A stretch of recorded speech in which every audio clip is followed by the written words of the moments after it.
progetto Display for Ship ha riguardato lo sviluppo la ricerca su alcune tecnologie di visualizzazione di informazioni adatte al mondo navale.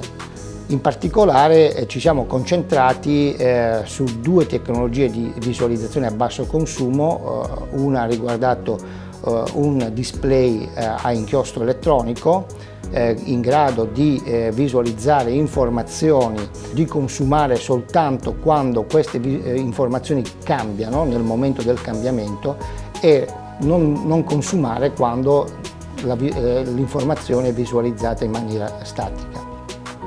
Abbiamo lavorato sull'elettronica per ridurre i consumi al minimo e abbiamo lavorato sulla parte diciamo di trasmissione dati per ottenere diciamo un modo di trasmettere i dati efficiente che riduca anche in questo caso i consumi. Questo tipo di strategie sono finalizzate a ottenere un display completamente autonomo è installabile in posizioni diverse nell'ambiente navale senza richiedere infrastrutture aggiuntive quando si vuole cambiare la posizione o si vogliono aggiungere dei dispositivi per particolari informazioni.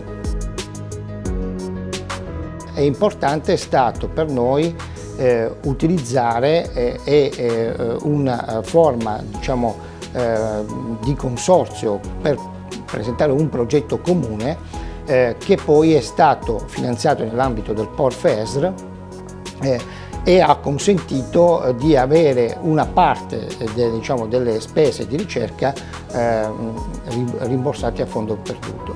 Quello che credo possa essere migliorato dal punto di vista proprio della collaborazione tra aziende e università è creare dei metodi per cui queste collaborazioni possano diventare più sistematiche e non legate a occasioni di progetto.